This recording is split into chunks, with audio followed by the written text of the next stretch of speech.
Donc, le testament devait entrer en vigueur à la mort du testateur. Donc, il n'y a pas de contradiction. Il n'y a pas de contradiction à cela.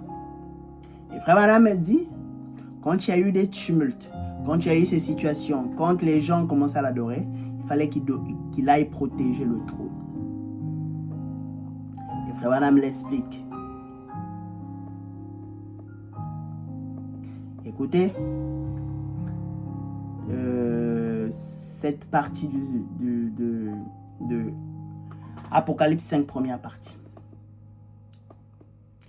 Il dit, il y a quelques jours, donc au paragraphe 81, il y a quelques jours, toujours dans la même brochure, il y a quelques jours à Chicago, devant l'association des ministres de Chicago, le Saint-Esprit m'a réveillé la nuit et m'a dit, tiens-toi à côté de la fenêtre. Il a dit, il y a un groupe de ministres, ils vont vous offrir un déjeuner. Il a dit, faites attention. Et ils vont s'attaquer à toi sur ceci. J'ai dit, merci Seigneur. Et il m'a montré où cela serait organisé. Et je suis allé dire à quelques ministres, frère Carlson et frère Tommy Hick, comment ça se passerait. J'ai dit, l'endroit où vous avez réservé ne sera pas comme prévu. Nous serons ailleurs. Et j'ai dit comment le docteur Med serait assis, comment un homme de couleur entrerait, comment il s'assierait et tout. Au paragraphe 84. Alors ce matin, là, il a dit, mon fils m'a dit, il a dit, papa, tu vas te rendre là à cette dispute-là. Papa, tu vas te rendre à cette dispute-là, on va confronter toutes tes doctrines. J'ai dit, je ne vais pas me rendre là-bas pour me disputer. Je vais là, loin du Saint-Esprit, avec la parole de Dieu qui gardera le trône de miséricorde aussi longtemps qu'il est là. William Branham va à cette dispute en tant qu'un homme oint pour garder le trône de miséricorde. Hein? Il va garder le trône de miséricorde. Qu'est-ce qu'il va aller garder? Le trône de miséricorde. Maintenant, par quelle écriture le trône de miséricorde sera gardé? Parce que nous avons vu dans l'Ancien Testament, le trône de miséricorde a été gardé avec l'écriture de Matthieu 28 et 19. Maintenant, ici, le trône de miséricorde sera gardé par quelle écriture? Écoutez. Ainsi, quand nous y sommes rendus, avant même qu'il y ait eu l'occasion de demander quoi que ce soit, le Saint-Esprit me parla et dit, c'est maintenant le moment de le dire. J'ai dit, je sais pourquoi vous êtes ici. J'ai dit, maintenant frère Hick et frère Carlson, le président des hommes des affaires des chrétiens, ai-je dit, n'est-ce pas pour que tout se passe, n'est-ce pas que tout se passe exactement tel que le Saint-Esprit me l'a dit avant-hier, à savoir que vous saurez dans cette salle et que nous serions ici, et il ne l'avait obtenu que ce matin-là. Et j'ai dit, maintenant regardez, tout le monde est installé juste comme il avait dit que ça serait. J'ai dit, la chose pour laquelle vous voulez me rencontrer, c'est au sujet du baptême au nom de Jésus-Christ. Hein? La chose sur laquelle les frères se disputaient, c'était au sujet du baptême au nom de Jésus-Christ. La chose sur laquelle ils devaient discuter, c'était au sujet de Acte 2, 38 et de Matthieu 29, 28 et 19. Pour montrer que Acte 2, 38 protégeait Acte 2, 38. Frère Branham révèle la chose. D'accord? Donc William Branham va défendre le baptême au nom de Jésus-Christ. Écoutez, il dit, la chose pour laquelle vous voulez me rencontrer, c'est au sujet du baptême au nom de Jésus-Christ. Et lorsque le Saint-Esprit prit la parole, il révéla et l'interpréta en détail comme cela. Pendant que tout ce groupe de ministres trinitaires assis là faisait passer les bras sous la table et se serraient les mains les uns les autres, les larmes coulant sur les joues. Et j'ai appris que 72 d'entre eux viendront ici au tabernacle pour se faire baptiser au nom de Jésus-Christ. 72 d'entre eux à la réunion qui sont venus pour critiquer William Branham, le baptême au nom de Jésus-Christ, viendront au tabernacle pour se baptiser. D'accord? William Branham va à cette réunion pour défendre le baptême au nom de Jésus-Christ. Pour montrer que acte 28, 19 protégeait acte 2, 38. D'accord? Écoute maintenant. Écoutez. Branham dit le trône de miséricorde est gardé. Il dit le trône de miséricorde est gardé. Le Saint-Esprit garde le trône de miséricorde. Nous devons garder le trône de miséricorde.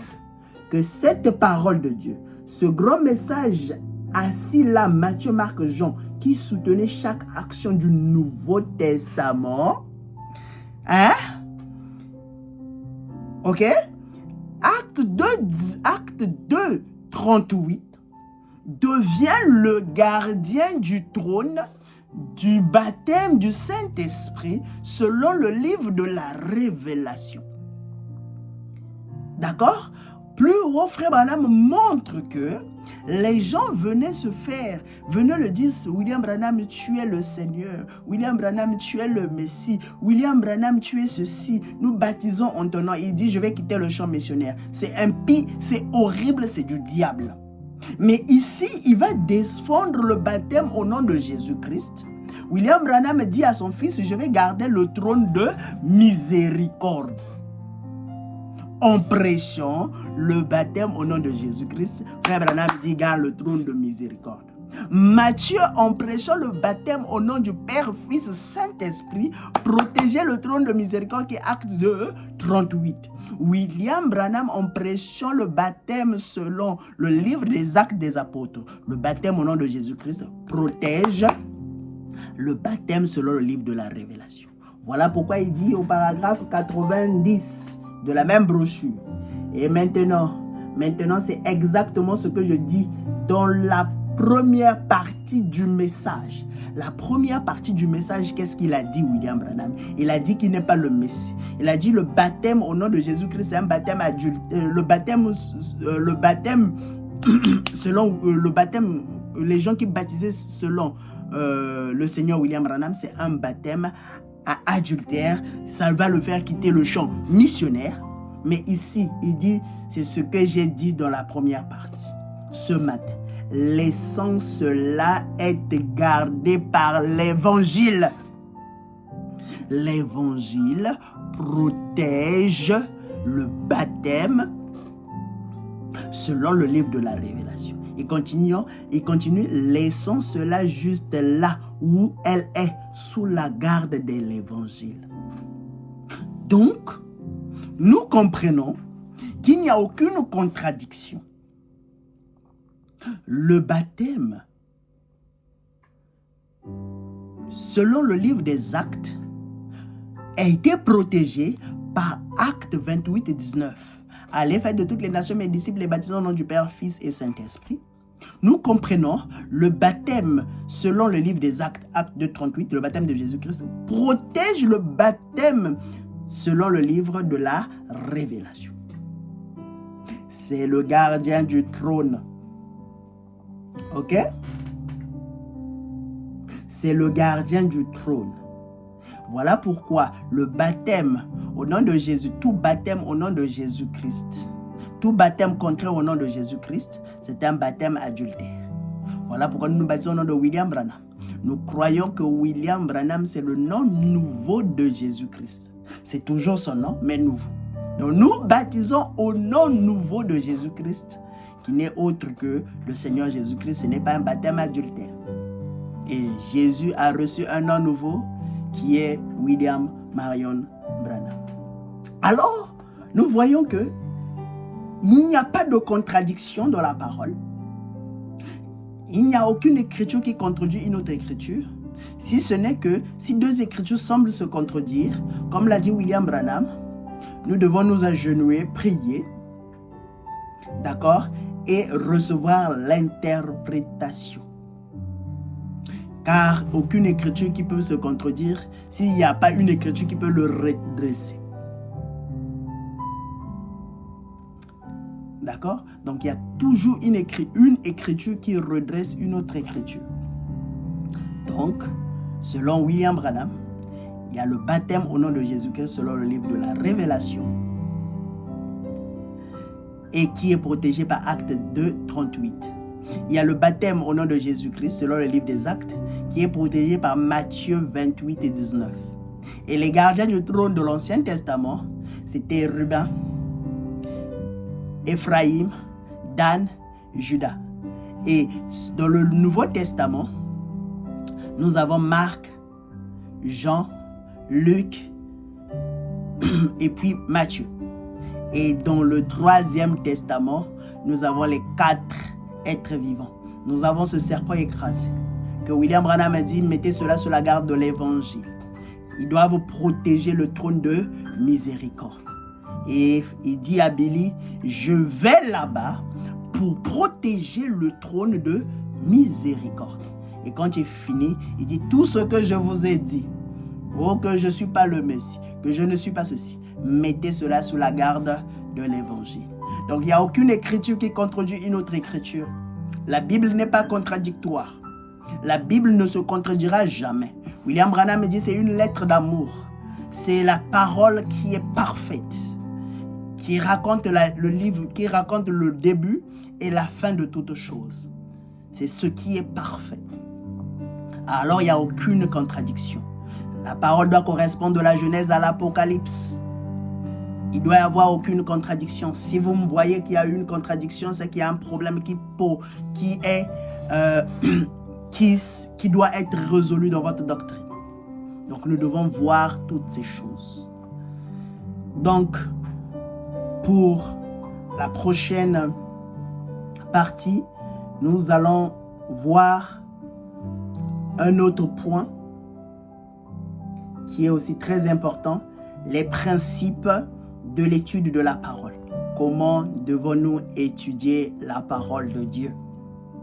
Ça, nous allons voir ça dans une prochaine édition. Pour le reste, que le Seigneur vous bénisse, qu'il vous comble, qu'il vous ajoute tout ce dont vous avez besoin. Shalom.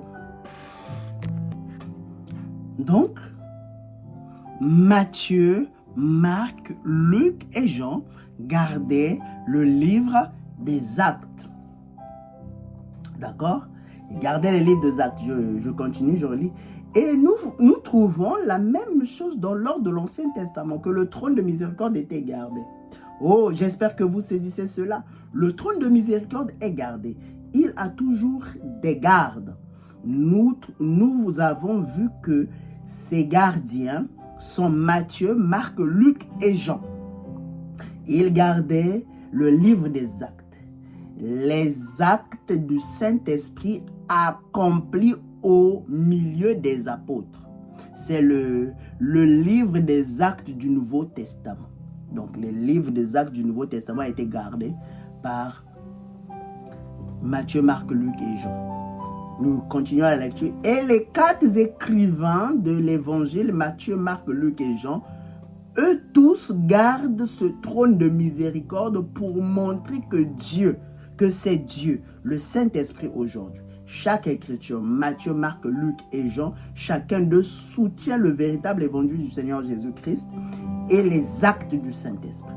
Maintenant, lorsque nous allons en dehors de cela, alors ce n'est pas la chose, mais cela soutient le véritable message. Comme nous le trouvons dans Acte 2, 38, là où il est dit, répondez-vous et chacun de vous soit baptisé au nom de Jésus-Christ pour la rémission de vos péchés. Et aujourd'hui, ils ont adopté le nom du Père, Fils et Saint-Esprit. Il n'y a aucune écriture pour cela. Il n'y a aucune écriture, aucune base. Il n'y a rien pour garder. Cela, rien du tout. Vous dites, Matthieu l'a dit, Matthieu l'a protégé. Donc, Matthieu 28, 19 protège le livre des Actes. Je répète l'écriture. Au paragraphe 77 de la même brochure, Apocalypse 5, première partie. Maintenant, lorsque nous allons en dehors de cela, cela n'est plus la chose, mais cela soutient le véritable message. Comme nous le trouvons dans Acte 2, 38. D'accord? William Branham montre que Acte 2, 38 ne contredit pas Matthieu 28 et 19. Branham dit, il a dit, répondez-vous et soyez baptisés au nom de Jésus-Christ pour la rémission de vos péchés. Et Frère Branham dit, et aujourd'hui, ils ont adopté le nom Père, Fils et Saint-Esprit pour le baptême. Écoutez, il n'y a aucune écriture pour cela. Il n'y a aucune base. Il n'y a rien pour garder. Rien pour garder Matthieu 28 et 19. Car le trône doit être gardé. Vous dites, Matthieu l'a dit. Frère Branham dit non, Matthieu l'a protégé. Matthieu a protégé le livre des Actes. Matthieu était le gardien du trône. Matthieu a gardé Acte 2, 38. Car cela est la clé du royaume. Matthieu 28, 19 et les gens, Jean-Marc, Matthieu, Luc, gardent Acte 2, 38. Ils protègent le trône, car c'est cela la clé du royaume. Donc, autrement dit, pour accéder au royaume de Dieu, tu dois avoir la clé du royaume. Et William Branham nous dit, parmi les mystères qui devaient être révélés, c'est le mystère de la divinité de Jésus-Christ s'accomplissant c'est le mystère de la divinité s'accomplissant dans le baptême de Jésus-Christ, selon le livre de l'Apocalypse que l'Église doit recevoir aujourd'hui. D'accord? S'il y avait d'autres actes des apôtres, s'il y avait d'autres actes des apôtres, Branham me dit, il doit y avoir des gardiens pour protéger l'acte des apôtres, la clé du royaume. À cette époque-là. Et à cette époque-là, la clé du royaume, c'était Acte 2, 38, pour accéder au ciel. Et Matthieu l'a protégé. Matthieu a protégé le trône, qui était la révélation de qui est le Seigneur Jésus-Christ. Il est le Père, il est le Fils, il est le Saint-Esprit. Et en cela, on devait baptiser en son nom. Et qui devait prendre cette responsabilité? Ce n'est pas le Seigneur Jésus-Christ lui-même, mais c'est un apôtre à qui on remet la clé du royaume. Hein?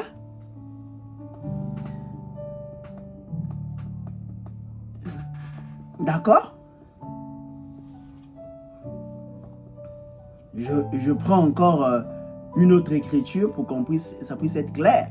Le trône, prêché le 8 janvier 1961. Branham dit au paragraphe 320 en descendant. Maintenant, tous ceux qui lisent la Bible savent que le nombre de Dan était je veux dire ce que Dan était. Il était l'aigle. C'est vrai, il était l'aigle. Il y a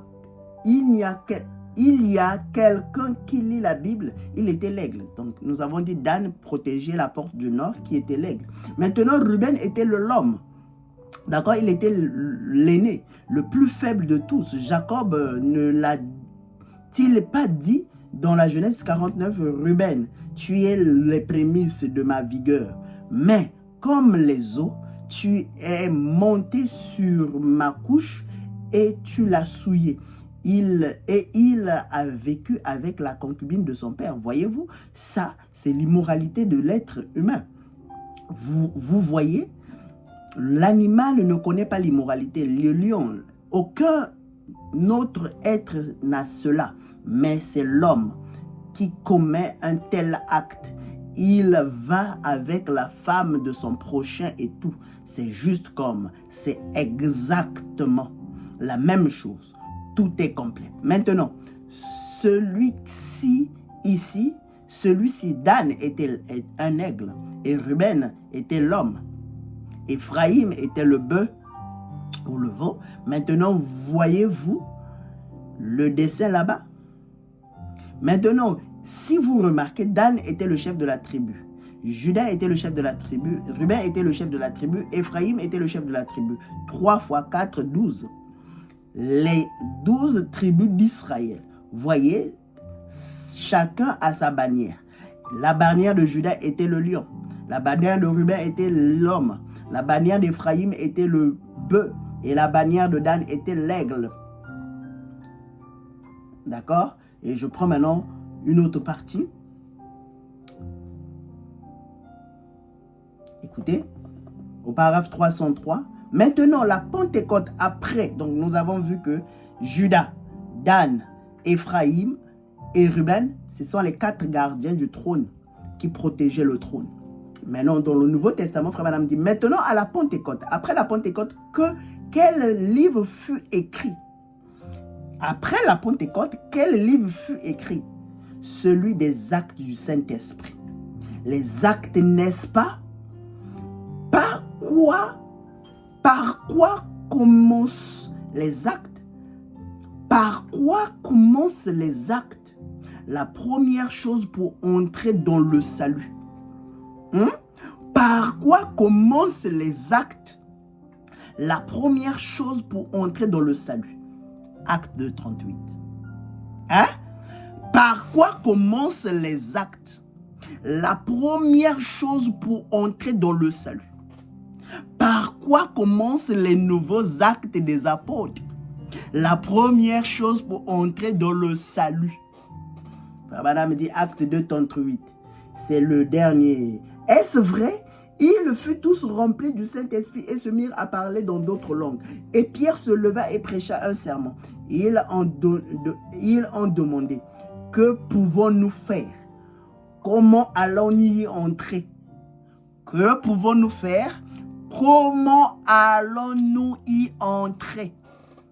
Que pouvons-nous faire pour hériter ce salut? Comment allons-nous y entrer pour hériter ce salut?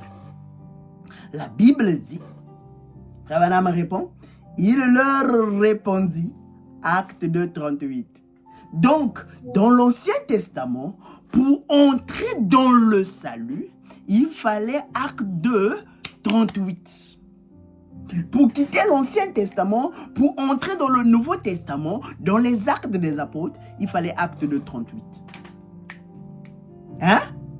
Il fallait acte 2, 38.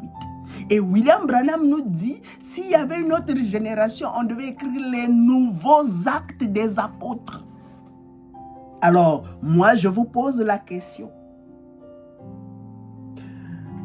Pour commencer, par quoi commencent les actes des apôtres? La première chose pour entrer dans le salut. La question vous est posée. Comment entrons-nous dans ce nouveau sacerdoce, dans ce nouveau acte des apôtres? Frère Branham répondit, eux ils sont entrés comment? Ils sont entrés selon acte de 38. Répondez-vous et chacun de vous soit baptisé au nom de Jésus-Christ. Écoutez, frère Branham, ce qu'il dit. Maintenant, rappelez-vous que Dieu a établi des gardiens pour ce trône de grâce. Jésus était le trône de grâce. Qui sont ces gardiens du trône de la grâce? Qui sont ces gardiens du trône de la grâce? Très bien. Matthieu à l'Orient, Luc, Marc et Jean. Leurs 4 évangiles confirment tout le futur livre des Actes. Ils le gardent où que vous allez. D'accord? Donc Matthieu, Marc, Jean gardent le trône. Et au paragraphe 334, Frère Branham dit, bon, Matthieu 28, 19, maintenant, c'est cela que vous vous référez, vous les frères trinitaires. Matthieu 28, 19, très bien. Il est dit dans Matthieu 28, 19, à la fin du chapitre, allez faire de toutes les nations mes disciples, les baptisons au nom du Père, Fils et Saint-Esprit. Mais voici que le jour de la Pentecôte vint et Pierre dit, répentez-vous que chacun de vous soit baptisé au nom de Jésus-Christ. Madame me dit, il y a quelque chose qui cloche. Matthieu était le gardien de la porte orientale. Hein? Matthieu était le gardien de la porte orientale pour entrer dans le trône. Pour avoir accès au trône. Pour avoir accès à l'arbre de vie. Pour avoir accès à la vie éternelle. Matthieu était le gardien. Comment est la porte? Qu'est-ce que la porte? Madame dit Jésus. Jésus a dit étroite est la porte. Hein? Resserré est le chemin. Est-ce vrai? Est-ce que c'est... Comment l'appelle-t-on? Étroite. Frère Branham hésite entre les termes anglais straight et étroite. Étroite, c'est de l'eau. L'eau est la porte. Hein? L'eau est la porte. Comment y entrer? Répondez-vous et chacun de vous soit baptisé au nom de Jésus-Christ. Cela ouvre la porte. Pour ouvrir la porte, il faut que vous répondiez et que vous soyez baptisés. Au paragraphe 337. Oh mes frères, mais frère Branham, vous dites Matthieu 28, 19, là-bas, c'est tout à fait vrai. Mais Matthieu est le gardien de cela. Certainement, j'en suis le gardien titulaire. Donc, Matthieu a gardé Acte de 38. Matthieu est le gardien de cela. D'accord? Matthieu a gardé le trône. Matthieu a protégé le trône. Matthieu a conservé le trône. Alors, nous voyons que personne ne pouvait accéder au trône si il ne passait pas par Matthieu. Personne ne pouvait accéder à Acte de 38 si il ne passait pas par Matthieu. D'accord? Donc, pour être baptisé au nom de Jésus-Christ, tu dois d'abord comprendre Matthieu 28 et 19. Ensuite, si tu comprends Père, Fils et Saint-Esprit, c'est le Seigneur Jésus-Christ, alors là, tu entres dans les actes des apôtres. En étant baptisé, tu entres par la porte orientale. Car Matthieu était le gardien du trône. Alors, qu'est-ce qui se passe? Nous allons maintenant entrer dans le baptême d'eau selon le livre de la Révélation. Est-ce qu'il y a une contradiction? Nous voyons que Matthieu 28 et 19 ne contredit pas Acte de 38. Matthieu 28, 19 protège Acte de 38. C'est le gardien oriental. Alors, maintenant ceux qui baptisent au nom de William Branham. Frère Branham me dit tout baptême au nom de... contraire au nom de Jésus-Christ, c'est un baptême adultère. Alors, pourquoi les gens baptisent au nom de William Branham? Ce n'est pas de notre vivant que les gens l'ont commencé à le faire.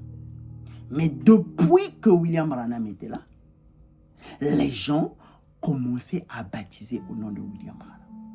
Les gens commençaient à appeler William Branham Seigneur. Les gens commençaient à aller adorer William Branham. Les gens priaient au nom de William Branham.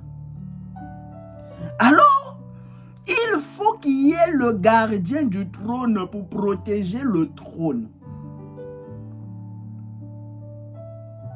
D'accord? Il faut qu'il y ait les gens pour protéger le trône. Je vais lire, vous connaissez la déclaration du serpent écrasé. Pas besoin de lire encore plus lent, mais je vais prendre quand même les parties concernées. Écoutez. Apocalypse 5, première partie, prêchée le 11 juin 1961. Je prends les parties concernées, la paragraphe 25. Frère Branham dit, et pour cette raison, je suis contraint de quitter le champ missionnaire, car il y a quelque chose qui s'est élevé parmi les frères. Cela m'a amené à le faire, c'est-à-dire que j'ai été retiré de mon rang de ministre ou de frère, et on me prend pour Jésus-Christ, et ainsi et cela me donne l'étiquette infâme d'antichrist. Et je préfère le rencontrer comme un lâche plutôt que le rencontrer comme un antichrist et être rejeté loin de lui. J'en ai entendu parler il y a quelques années et je m'étais dit que c'était une plaisanterie. Et j'ai rencontré quelques frères. Je ne vois aucun d'eux à la réunion ce matin. 2 ou 3 frères. Autrefois, lors d'une partie de pêche, ils m'ont abordé à ce sujet. Frère Branham, êtes-vous le Messie, le Christ? Et j'ai passé mes bras autour du cou des 2 frères ou de tous. Et j'ai dit, frère, pour autant que j'ai essayé d'être un véritable serviteur de Christ, je n'aimerais pas que vous disiez pareille chose.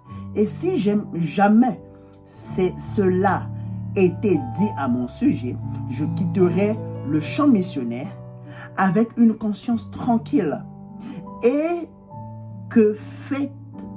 vous faites cela, vous serez responsable de chaque âme que j'aurais pu gagner pendant ce temps-là. Voyez-vous, pour m'avoir fait quitter le champ missionnaire, je pensais que c'était fini. Cela avait réglé la question. Et j'ai encore entendu cela quelques fois, mais ce n'était pas le cas. Et l'autre jour au Canada, un frère m'a donné une petite carte qu'il gardait en poche, laquelle il y avait la mention William Marion Branham est notre Seigneur. Il est baptisé au nom de William Branham. Et petit, un précieux. Si c'était un ennemi, mon ennemi, j'aurais su que c'était une plaisanterie. Mais un précieux, un bien-aimé est venu confesser ses péchés et ses fautes et me dit qu'il croit au Jésus-Christ. D'accord?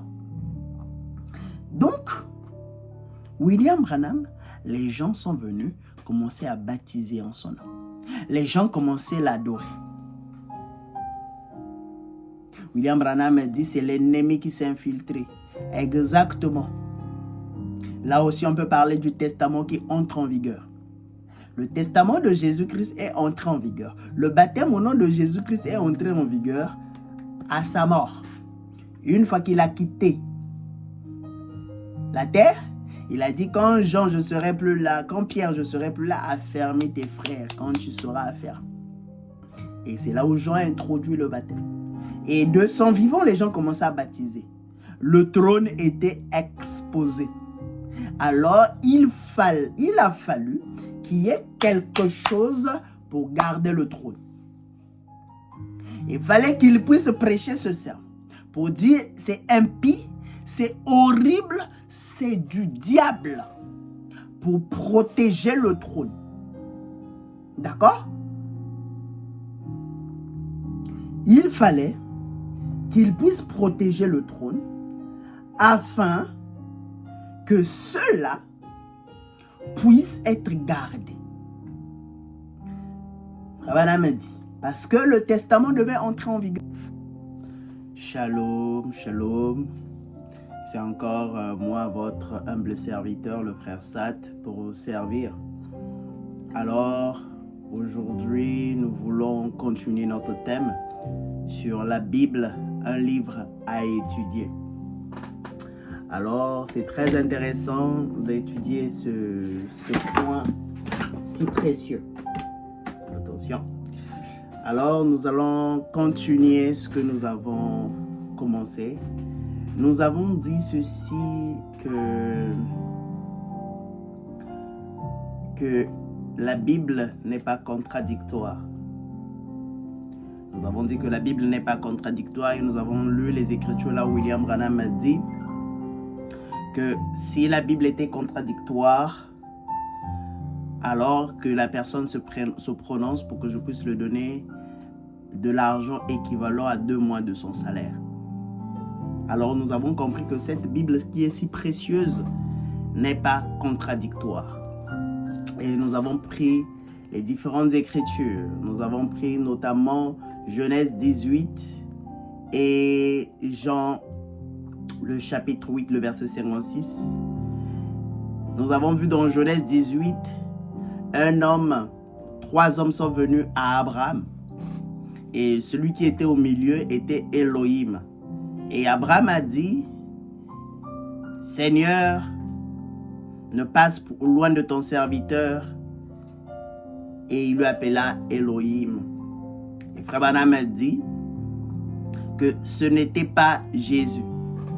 Mais Jésus dans Jean 8, le chapitre 56, le verset 56, Jésus affirme, Abraham a vu mon jour et il a tressailli de joie. Finalement, nous avons vu ces deux écritures. Est-ce qu'ils se contredisent? Frère Branham précise que Jésus, ce n'était pas Jésus qui était dans Genèse 18 parce que Jésus n'était pas encore né. Parce que les pharisiens firent la même chose. Il dit, tu n'as même pas encore 50 ans et tu prétends pu voir notre père Abraham. Alors, ça semble se contredire. Et William Branham nous dit, quelles sont ces deux écritures qui semblent se contredire, qui ne peuvent pas être redressées par la parole. Et nous avons dit, la seule manière de redresser une écriture par une autre écriture, c'est de plonger dans le message de l'heure et de regarder quelles sont les écritures qui semblent se contredire et de les redresser.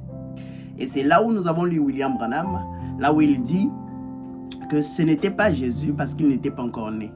Mais il dit c'était le Logos, le Père qui était en Jésus, qui parlait, qui était devant Abraham, mais dans une chair humaine. Et c'est là où nous avons dit, Dieu, c'est un Dieu qui change de forme, qui change de masque. Chaque personne l'a reconnu selon la manière dont il avait vu. Nous avons dit que Dieu s'est voilé dans les plots des blaireaux, Dieu s'est voilé dans l'arche, Dieu s'est voilé dans l'ange qui était venu visiter Abraham, Dieu s'est voilé dans un tourbillon que Job a vu, et Dieu aussi s'est voilé en Jésus pour qu'il puisse manifester le Fils de l'homme.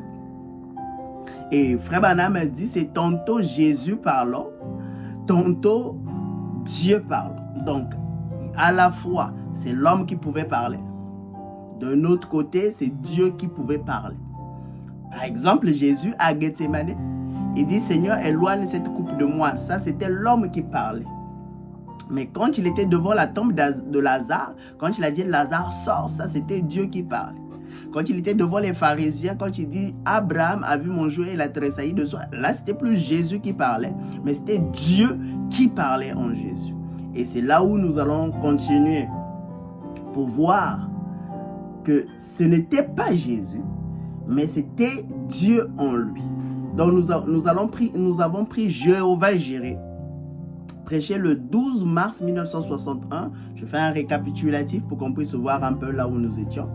Rabbanam me dit, je prends la partie concernée. Au paragraphe 108, je prends la partie concernée. Comment puis-je dire à cette femme ce pourquoi elle priait?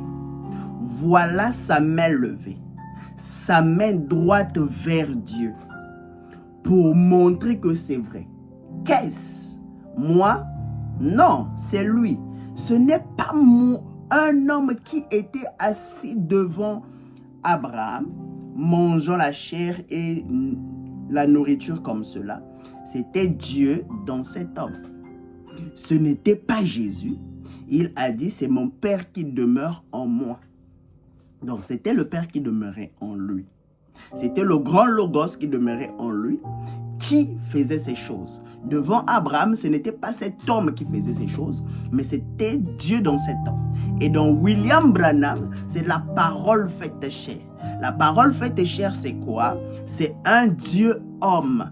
Il y a la partie humaine qui peut parler et la partie divine qui peut faire des choses.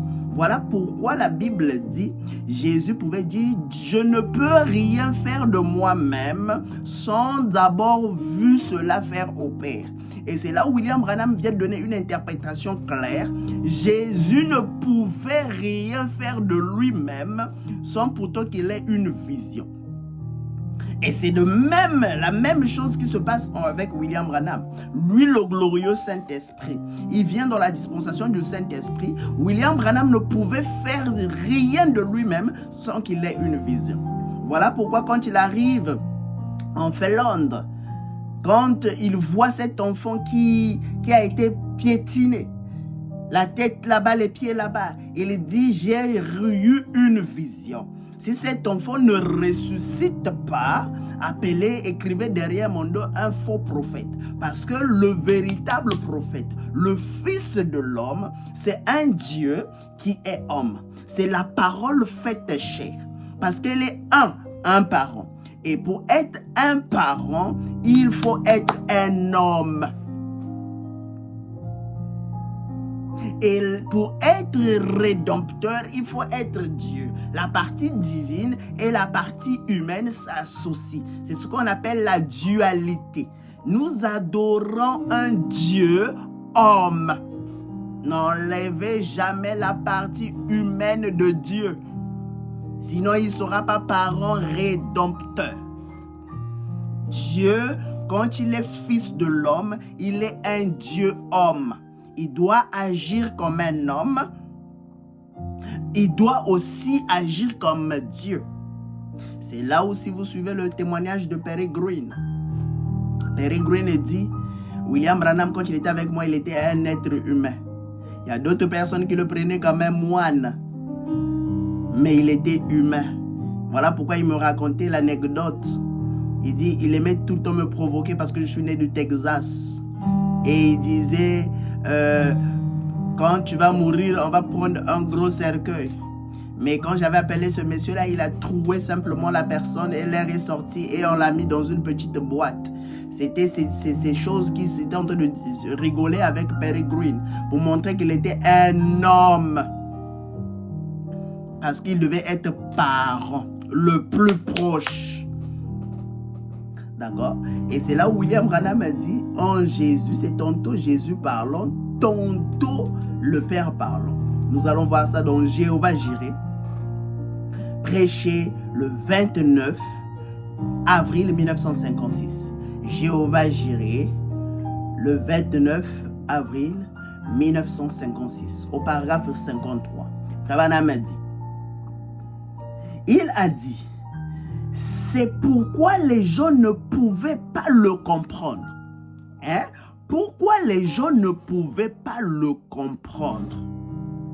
Pourquoi les gens ne pouvaient pas comprendre William Branham? Pourquoi les gens ne pouvaient pas comprendre Jésus-Christ?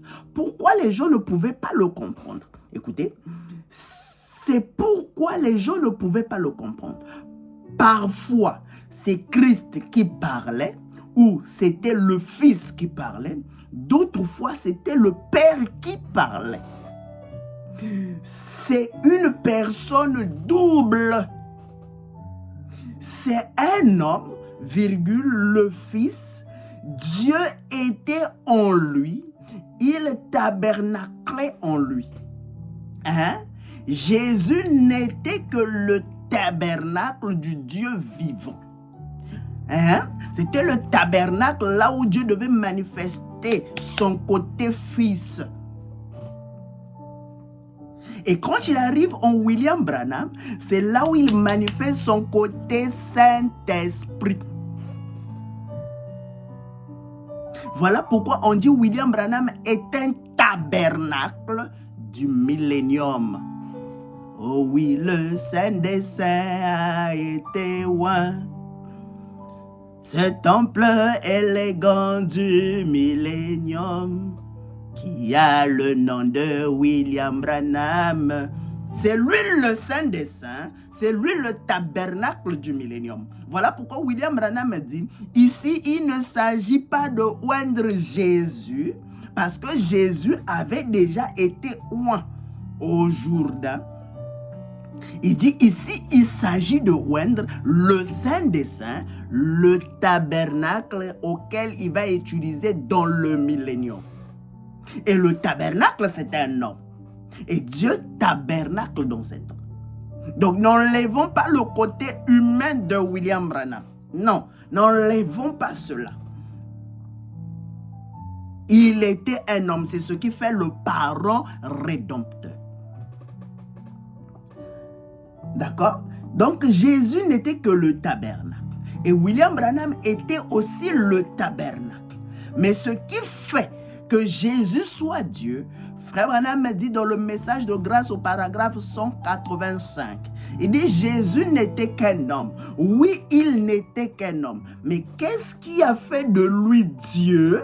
Il dit c'est l'Esprit qui est venu en lui. D'accord? Donc c'est ça. Ici donc, il n'y a pas de contradiction. Il n'y a aucune contradiction dans la parole. Il n'y a aucun point. Jean 8, 56 ne contredit pas Genèse 18. Les deux, c'est la même personne, mais qui change de forme, qui change de masque. Voilà pourquoi quand Jésus est parti en enfer, chacun l'a vu selon l'image à laquelle il lui avait croisé. D'accord?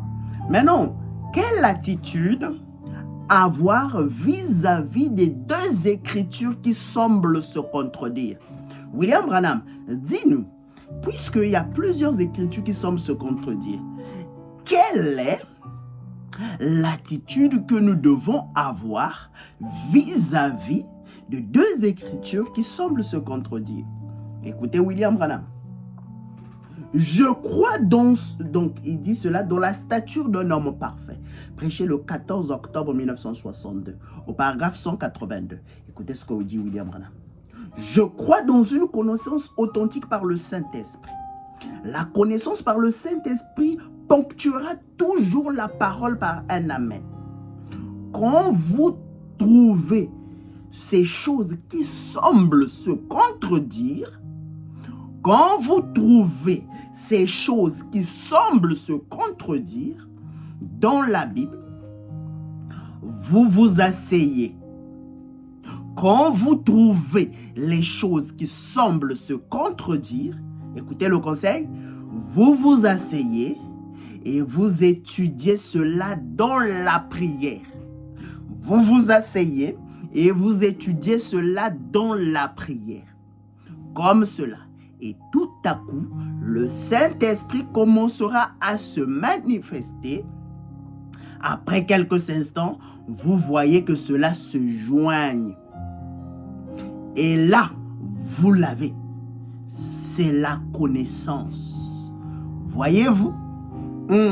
Donc, quand nous voyons les choses qui semblent se contredire, nous devons nous asseoir et commencer à étudier cela. On doit s'asseoir et commencer à étudier cela. Nous devons prendre le temps d'étudier cela. Alors, je vais revenir sur un autre point qui semble se contredire.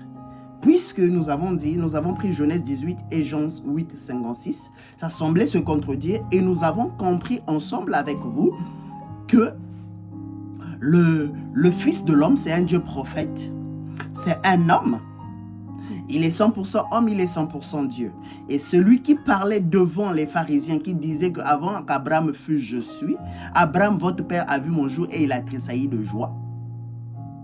Ce n'était autre que le Dieu qui était en Jésus. C'était son lieu d'adoration. Et cet homme qui était devant Abraham, c'était Dieu aussi dans ce tabernacle pour venir visiter Abraham. C'est le même Dieu qui change de forme, qui change de masque. Quand il vient avec Jésus, il vient jouer son rôle de fils. Et il se manifeste avec Jésus en tant que fils. Maintenant, quand il vient jouer le rôle du Saint-Esprit, il vient prendre le Saint des Saints, le tabernacle du millénium qui est William Branham, pour se manifester. Et donc, il prend l'identité, il prend la forme de ce vase qu'il utilise. Alors, puisque William Branham nous a donné un conseil, quand il y a chaque chose qui surgisse, nous devons les étudier dans la prière, quand les choses semblent se contredire. Donc, nous avons vu le premier point. Alors, nous allons prendre un deuxième point. Deux choses qui semblent se contredire. D'accord? Il y a deux choses qui semblent se contredire. Nous allons prendre, par exemple, les deux choses qui semblent se contredire sur les baptêmes. Certaines baptisent au nom du Père, Fils, Saint-Esprit. D'autres baptisent au nom du Seigneur Jésus-Christ. D'autres baptisent au nom du Seigneur William Marion Branham. Ce sont des choses qui semblent se contredire. Pourquoi nous baptisons au nom du Père, Fils, Saint-Esprit? Pourquoi nous baptisons au nom du Seigneur Jésus-Christ? Pourquoi nous baptisons au nom de William Marion Branham? Ce sont des choses que les gens disent que c'est une abomination de baptiser au nom de William Branham. Alors ça semble se contredire. Est-ce que c'est faux? Est-ce que c'est juste? D'accord? Et c'est là où nous allons entrer un tout petit peu en profondeur pour voir ces choses. Pourquoi nous sommes arrivés là? Écoutez, le baptême, on va prendre l'écriture de Matthieu 28, le verset 19. La Bible dit, « Allez, faites de toutes les nations mes disciples, les baptisant au nom du Père, Fils et Saint-Esprit. » Donc Matthieu 28 et 19, Jésus leur dit, « Allez, faites de toutes les nations mes disciples, les baptisant au nom du Père, Fils et Saint-Esprit. » Donc, la Bible n'est pas contradictoire. La Bible, c'est une lettre d'amour qui est écrite en énigme et en parabole. Alors, Jésus disant à ses disciples d'aller baptiser au nom du Père, Fils et Saint-Esprit dans toutes les nations. Maintenant, quand on arrive dans Acte 2, 38, Pierre leur dit, répentez-vous et que chacun de vous soit baptisé au nom de Jésus-Christ pour le pardon de vos péchés et vous recevez le don du Saint-Esprit.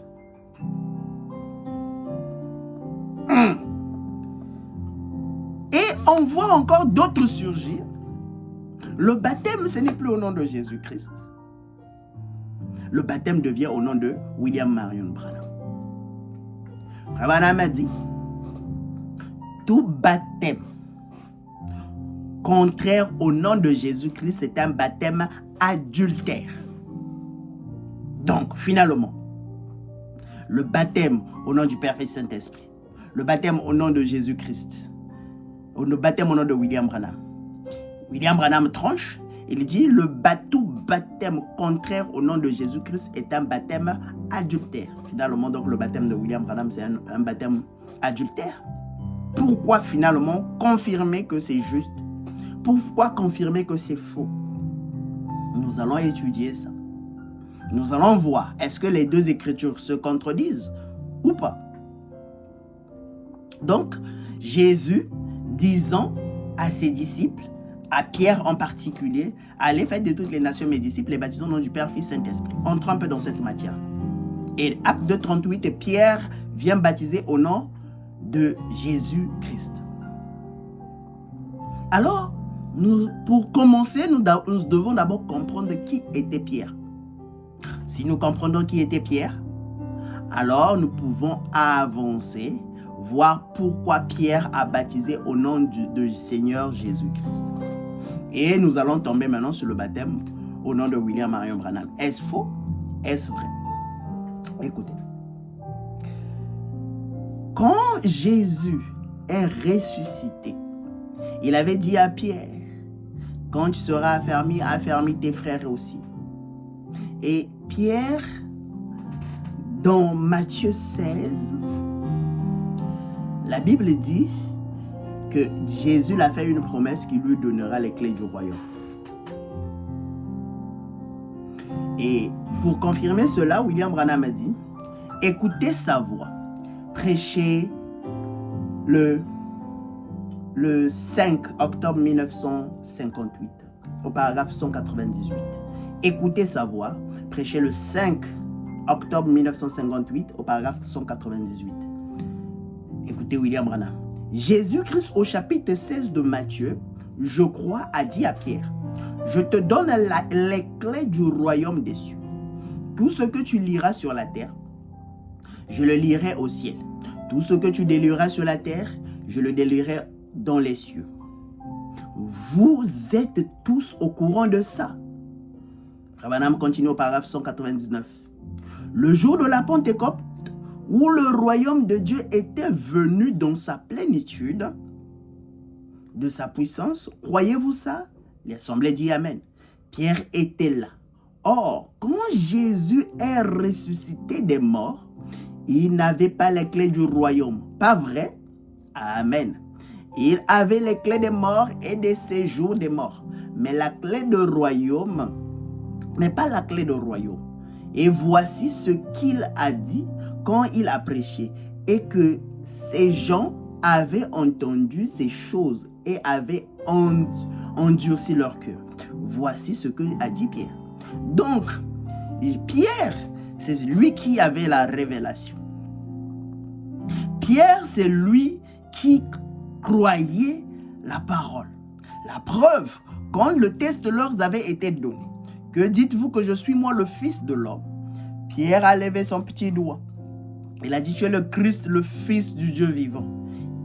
La Bible dit, Jésus répondit, tu es Pierre. Et sur cette pierre, qui est la révélation de qui je suis, je bâtirai mon église. D'accord? Donc la clé du royaume a été remise à Pierre pour ouvrir le ciel. Pour ce qui sera lié au ciel, sera lié sur la terre. Ce que tu délieras sur la terre sera délié au ciel. Et c'est ce que Pierre avait comme pouvoir. Maintenant, Jésus a donné une équation. Jésus a donné une équation à résoudre aux enfants d'Israël. Allez, faites de toutes les nations mes disciples, les baptisant au nom du Père, Fils et Saint-Esprit. C'était une équation. C'était une équation à résoudre. C'était un problème à dénicher. C'était un problème à trouver une solution. Et cela a été remis à Pierre de le résoudre. Et Pierre, quand il est arrivé le jour de la Pentecôte, il a dit, répentez-vous.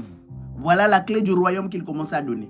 Et que chacun de vous soit baptisé au nom de Jésus-Christ pour montrer que Père, Fils, Saint-Esprit, ce n'est que le Seigneur Jésus-Christ. Mais là, il est venu en tant que Fils. Parce que William Branham a dit la divinité, c'est un triangle. Il dit, il y a le côté Père, il y a le côté Fils, il y a le côté Saint-Esprit. Mais quand il vient, cette pyramide, quand il vient manifester une face. Et la première face qu'il a manifestée dans l'Ancien Testament, c'était la face du Père. La deuxième face qu'il vient manifester au milieu de la Bible, dans le Nouveau Testament, c'était la face du Fils, qui était le Seigneur Jésus-Christ. Et la dernière face qu'il vient manifester, c'est la face du Saint-Esprit. Alors, Pierre, il lui a été remis la clé du royaume. Je peux encore appuyer ça avec une autre écriture. Donc, Jésus-Christ est le même hier, aujourd'hui, éternellement, prêché le 5 février 1961. Au paragraphe 43, je lis la partie concernée. Et nous voyons que son assemblée était constituée des gens pauvres, des proscrits, de ceux qui étaient probablement rejetés, qui n'avaient pas beaucoup d'instruction. Comme l'homme à qui il a été remis la clé du royaume, virgule, Pierre, il ne pouvait pas signer son propre nom. La Bible dit qu'il était un homme de peuple sans instruction. Mais grâce à sa foi, il a plu à Jésus de lui donner la clé du royaume parce qu'il avait eu la révélation sur lui. Donc Pierre, il lui a été remis la clé du royaume parce qu'il avait la révélation de qui était le Seigneur Jésus-Christ. Pierre a compris que le Seigneur Jésus-Christ, c'est lui le Père, que le Seigneur Jésus-Christ, c'est lui le Fils, que le Seigneur Jésus-Christ, c'est lui le Saint-Esprit. Mais à ce moment-là, quand il est venu se révéler, il était venu sous la face du Fils. Et le Père et le Saint-Esprit étaient cachés. Et aujourd'hui, il vient manifester la face du Saint-Esprit. Écoutez, pourquoi il a fallu que ça soit des bergers? Prêché le 21 décembre 1964. Frère Branham dit au paragraphe 237. Mais que fit le premier prêtre, si vous voulez l'appeler ainsi, Pierre, celui qui avait la clé du royaume? Qu'a-t-il dit de faire? Il a dit, répondez-vous tous et faites-vous baptiser au nom de Jésus-Christ pour le pardon de vos péchés et vous recevez le don du Saint-Esprit. Car la promesse est pour vous, pour vos enfants, pour ceux qui sont au loin, en aussi grand nombre que le Seigneur les appellera. Ah! Donc, le Père, Fils, Saint-Esprit, Pierre a compris que le Père, Fils, Saint-Esprit, c'était le Seigneur Jésus-Christ. Et c'est là qu'il a baptisé au nom de Jésus-Christ. Voilà pourquoi nous voyons dans toute la Bible, toutes les personnes qui ont baptisé au nom de Jésus-Christ, toutes les personnes plutôt qui ont été baptisées au nom de Jésus-Christ tout au long de la Bible. Personne n'a été baptisé au nom du Père, Fils, Saint-Esprit. Car Pierre avait la clé du royaume. Il savait qui était le Père, qui était le Fils et qui était le Saint-Esprit. En ce moment-là, il portait le nom de Jésus-Christ. Alors, c'était une porte qui a été ouverte. Madame dit, la porte ouvre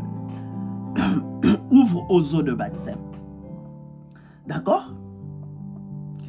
Et maintenant, qu'est-ce qui se passe? La Bible dit, ils ont écrit les actes des apôtres. Quand le Fils est venu, il y a eu les actes des apôtres. William Branham a dit, quand le Saint-Esprit est venu, il dit, s'il y avait d'autres âges de l'Église, on devait écrire d'autres actes des apôtres. Or, s'il y a d'autres actes des apôtres, c'est qu'il y a un autre livre des actes des apôtres. Et donc, il y aura un autre baptême des actes des apôtres. Il y aura une autre personne qui va recevoir la révélation de qui est Dieu aujourd'hui ou qui est devenu Dieu. Car Dieu, c'est un homme qui change de forme, qui change de masque. Quand il est venu en tant que Père, il avait une autre forme. Quand il est venu en tant que Fils, il a pris une autre forme. Quand il vient en tant que Saint-Esprit, il prend une autre forme. Autrement dit, il prend une autre identité. Alors, quand il prend une autre identité, il faut qu'il lègue la clé des royaumes. Et il faut qu'il y ait des autres apôtres pour pouvoir comprendre la révélation et pour pouvoir baptiser. Alors,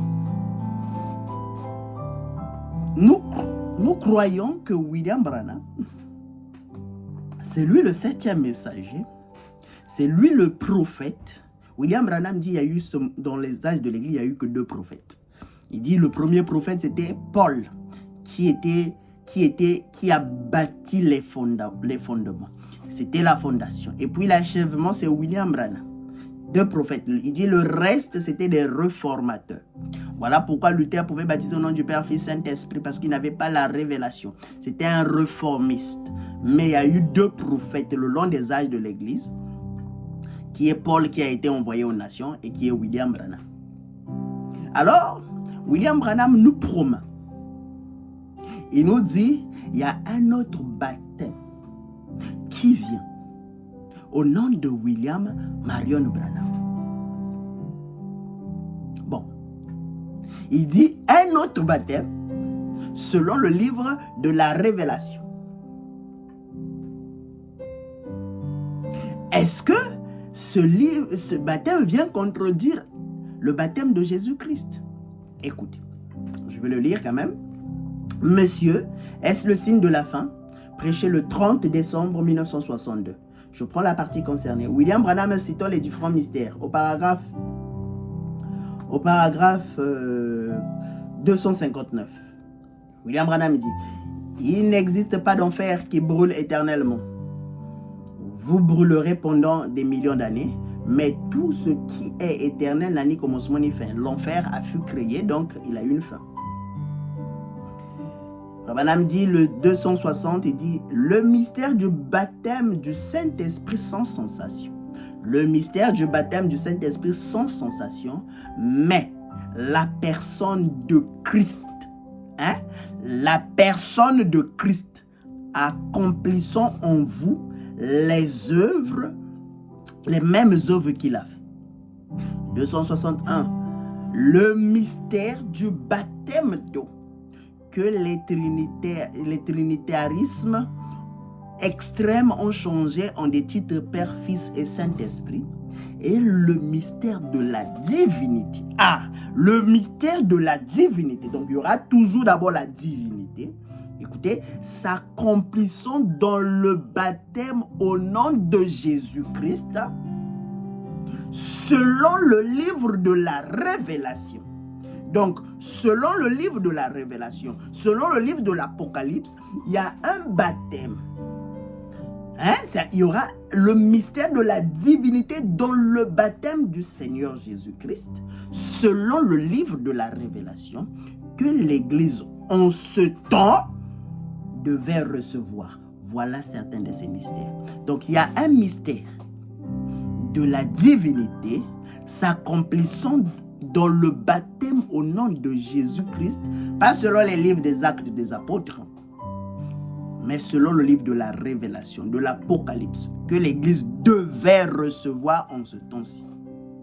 Donc, c'est un baptême que l'Église devait recevoir. Donc, William Branham introduit une autre porte, introduit un autre baptême, qui est autre que le baptême de Jésus-Christ selon le livre des Actes. Selon le livre des Actes, le baptême, c'était la clé de Pierre. Selon Acte 2:38. Mais ici, nous avons un autre baptême selon le livre de l'Apocalypse. Alors, nous avons compris qu'il y a un autre baptême qui fut introduit. Alors, nous devons chercher maintenant le baptême là, selon le livre de la Révélation. Qui est-ce? Qui est-ce? Qui est-ce finalement? Et c'est là où nous allons voir que le trône voyage. Que chaque chose qui, quand ça voyage, ça crée, ça donne la lumière, ça donne la lumière, ça donne la lumière. Branham me dit, Ézéchiel a vu quelque chose. Il dit, Ézéchiel a vu une vision. Il a vu la gloire du Seigneur qui était en voyage. Il dit, Jean aussi a vu la même chose. Sauf que quand Jean l'a vu, il était arrivé à sa position finale. Il dit, les deux ont vu la même chose, mais sauf que Ézéchiel a vu la chose quand il était en voyage. Écoutez, nous allons prendre l'écriture. Donc là, on va maintenant prendre un peu le trône pour essayer de voir. Quand le trône arrive, il crée un exode Et dans chaque exode, il y a un baptême. Nous avons vu qu'au temps de Moïse, il y a eu le baptême au nom de Moïse. Tous ceux ont été baptisés en Moïse dans la mer Rouge. Quand on arrive au temps de Jésus, c'est un nouvel exode. D'accord? Et il y a eu un baptême selon le livre des Actes des Apôtres. Et quand il vient se manifester en tant que Saint-Esprit, il y a un autre exode. Et pour entrer dans cet exode, Frère Branham a dit, il y a toujours un baptême qui précède. Là, nous allons peut-être parler un jour de Josué. Le livre de Josué comparable au livre des Éphésiens. William Branham me dit ceci. Jean et Ézéchiel ont vu la même chose. Il dit ça dans le trône. Prêché le 8 janvier 1960, paragraphe 271. Que représente ce symbole-ci? Qu'est-ce? Frère Branham, ça signifie que ces gardiens constituaient l'arche de Dieu. Ils étaient en voyage, se déplaçant avec ses roues quand Ézéchiel les vit. Mais quand Jean les vit, ils étaient déjà parvenus à sa position correcte dans les lieux célestes. Jean a vu l'arche qui était en voyage, mais quand Jean l'a vu, Ézéchiel, quand il l'a vu, il était en voyage, mais quand Jean l'a vu, il était arrivé dans la position correcte dans les cieux. Écoutez, William Branham ce qu'il dit, l'arche de Dieu était sur terre, se déplaçant avec ses roues. Au fur et à mesure qu'on la transportait de lieu en lieu, cela voulait dire qu'il était en voyage. Il le transportait tout au long du voyage à travers le désert jusqu'au temple et ainsi de suite. Mais maintenant, elle a été reçue au ciel parce que l'âge de l'Église est terminé. Quand l'âge de l'Église termine, il est reçu au ciel. Et l'arche a été reçue en haut dans la gloire. Vous voyez? Maintenant, elle est stationnée dans le ciel. Et tous les anges et autres sont autour d'elle. Nous voyons plus tard ôter leur couronne et se prosterner devant le Seigneur et lui rendre gloire. Vous voyez? Certains c'était les gardiens du temple, de l'arche de Dieu. Donc nous voyons ici, l'arche de Dieu était conduite. William Branham a dit l'arche de Dieu était conduite par 4 êtres vivants. Il dit, quand Jean l'a vu, quand Ézéchiel l'a vu, il était conduit par 4 êtres vivants. Il dit c'était les gardiens du trône. Donc Jean l'a vu à sa position quand il a été correct, quand il a été reçu au ciel, quand les âges de l'église sont terminés. Mais quand Ézéchiel l'a vu, il était en voyage. Quand Pierre a vu ce trône, il était en voyage. Jésus ne s'était pas stationné dans le 2e testament. Non, non. Voilà pourquoi Frère Branham dit qu'il y a un 3e testament qui est le livre de la Révélation. Dans le 1er testament, nous avons vu que c'était Moïse avec le baptême de la mer Rouge. Avec Jésus, nous avons vu que c'était le baptême. Selon les actes des apôtres. Mais non, nous allons maintenant suivre l'itinéraire du trône pour voir le baptême selon le livre de la Révélation que l'Église devait recevoir aujourd'hui. Donc, Frère Branham me dit, dans l'Ancien et dans le Nouveau Testament, il y avait les gardiens du trône. Les gardiens du trône protégeaient le trône. Les gardiens du trône protégeaient l'arche.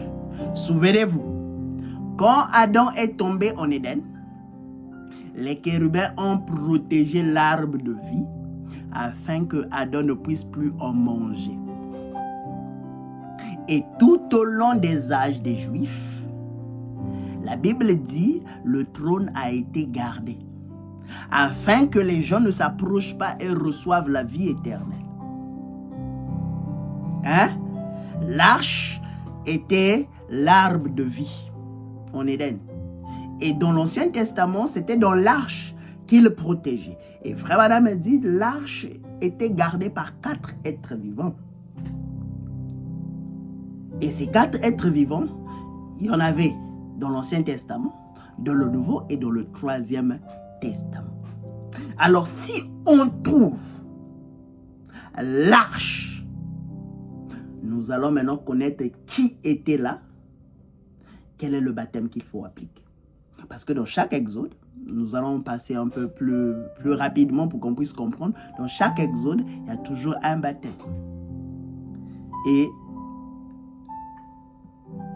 Frère Branham me dit, écoutez, Apocalypse chapitre 5, première partie, Frère Branham me dit, au paragraphe 62, je vais lire tout pour qu'on puisse comprendre et on va descendre au fur et à mesure. Je vais prendre le paragraphe 62 jusqu'à 70. Écoutez. Maintenant, il y a un point remarquable sur lequel je voudrais... Je pense qu'on a enlevé mon tableau, le tableau noir. Mais j'aimerais insister un peu là-dessus avant que nous abordons cette chose vitale. Oh, c'est glorieux. C'est un chapitre merveilleux, virgule, merveilleux. Et puis, le chapitre qui vient juste après commencement, avant l'ouverture des sceaux, oh là là, et ensuite nous devons, à partir de cela, aller à l'endroit dans la Bible pour comprendre ces sceaux, quand ils furent ouverts, et les mystères qui s'y rapportent. Oh, ils sont glorieux, très riches et vitamineux, et en vitamines spirituelles. Au paragraphe 64, Frère Branham a dit, bien, on comprend que l'une des choses les plus remarquables sur laquelle j'aimerais attirer votre attention, c'était les êtres vivants. D'accord? William Branham attire notre attention sur les êtres vivants. Il dit, de la dernière partie du chapitre 4, que Jean vit, et qui gardait l'arche de l'alliance. L'arche de l'alliance, c'est l'arbre de vie que les chérubins protégeaient. Dans le Nouveau Testament, il a été protégé par 4 êtres vivants. Puisqu'il était en voyage, dans le Nouveau Testament, il a été protégé aussi par 4 êtres vivants. Et dans le Troisième Testament, il a aussi été protégé par 4 êtres vivants. Et nous devons voir ces êtres vivants. Madame dit, vous rappelez-vous qu'il était disposé exactement comme Israël dans sa marche? Il avait, et sur, il y avait la face d'un être vivant. Et nous avons appris que ces êtres n'étaient pas des anges. Ils n'étaient pas non plus des hommes. C'était des chérubins. Donc, les chérubins, depuis l'Éden, qui ont protégé l'arbre de vie, ils viennent dans l'Ancien Testament. Qui sont-ils? Donc, nous allons d'abord voir les 4 êtres vivants dans l'Ancien Testament, dans le Nouveau et dans le Troisième Testament. Et nous les avons vus dans l'Ancien Testament, près de l'arche. Nous les retrouvons dans le Nouveau Testament. Donc, dans l'Ancien Testament, nous les avons vus près de l'arche. Dans le Nouveau Testament aussi, nous les retrouvons. Écoutez ce que le frère Branham dit au paragraphe 65.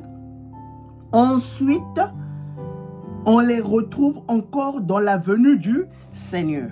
La venue du Seigneur, c'est le Troisième Testament. Des chérubins gardant le trône de miséricorde. Les chérubins gardent le trône de miséricorde. Le trône de miséricorde dont personne ne pouvait s'approcher à moins d'avoir là une expiation pour cette personne. La seule façon pour que le sanctuaire, c'est quand le sang y était aspergé que ça devenait un trône de miséricorde. Mais après que le sang était enlevé, il devient un trône de jugement. Voilà pourquoi Frère Branham a dit, il a mis la perruque blanche, la perruque au-dessus de sa tête pour être juge. Il dit à sa seconde venue, il est le juge roi. D'accord? Donc, parce que l'intercession est terminée le long des âges de l'Église. Frère Branham me dit, toujours dans la même brochure,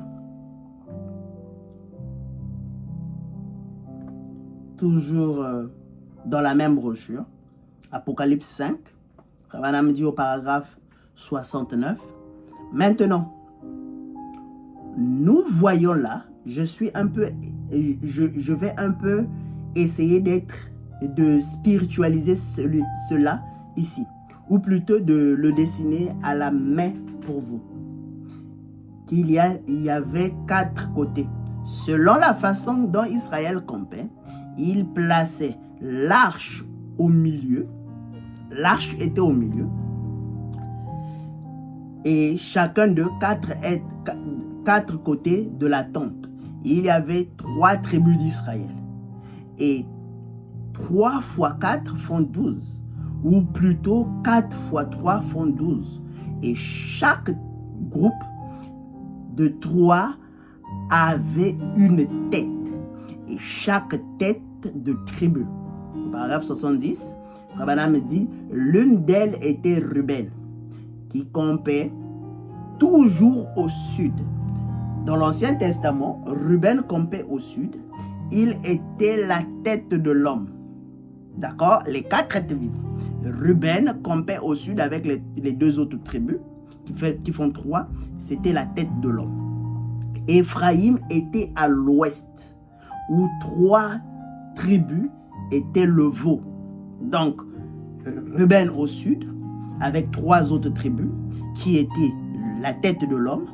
Et ensuite, nous avons Éphraïm, qui était à l'ouest, qui était la tête de veau. Puis Juda, à l'est, lequel était le lion. Donc, Juda avec 2 autres tribus, qui étaient le lion. Et au nord, il y avait Dan, lequel était l'aigle. Donc, nous avons nos 4 êtres vivants. Nous avons Ruben au sud, qui était l'homme, Éphraïm, qui était à l'ouest, qui était le veau, Juda à l'est, qui était le lion, et au nord, nous avons Dan, qui était l'aigle. Maintenant, Frère Branham dit, au paragraphe 71, maintenant observez, Juda gardait la porte de l'est, et Christ est le lion de la tribu de Juda. Il viendra de l'est. Quand il descendra des cieux, il entrera par la porte, et il vient par la porte orientale, celle de la tribu de Juda. Et il est le lion de la tribu de Juda. La raison pour laquelle Jésus vient de l'est, c'est parce qu'il est le lion de la tribu de Juda, et Juda gardait la porte de l'est. D'accord?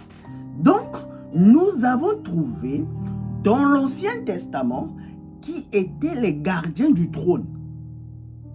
Il y avait Juda à l'est, qui était le lion. Nous avons Ruben au sud, qui était la tête de l'homme. Nous avons Éphraïm à l'ouest, qui était le veau. Et nous avons Dan, qui était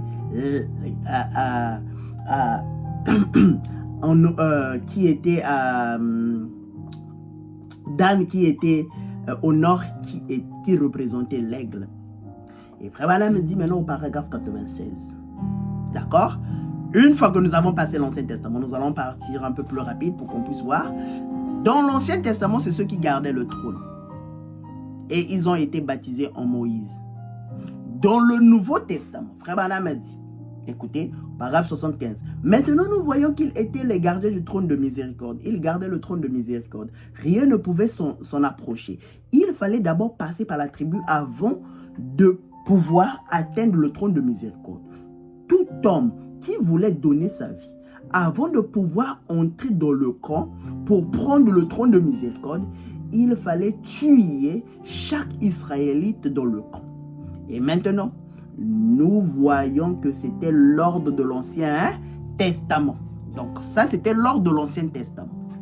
Et dans le Nouveau Testament, Frère Branham dit, et nous trouvons, donc au paragraphe 76, tous de la même brochure, et nous trouvons la même chose dans l'ordre du Nouveau Testament. Que le trône de miséricorde était gardé. Oh, j'espère que vous saisissez cela. Le trône de miséricorde est gardé. Il a toujours des gardes. Le trône de miséricorde a toujours des gardes. Nous avons vu que ces gardes sont Matthieu, Marc, Luc et Jean. Donc les gardiens du trône de miséricorde, ceux qui gardaient le baptême au nom de Jésus-Christ, qui était le trône de miséricorde, c'était Matthieu, Marc, Luc et Jean. Ils gardaient le livre des actes. Matthieu, Marc, Luc et Jean gardaient le livre des actes. Matthieu, Marc, Luc et Jean étaient les gardiens du trône. Ils gardaient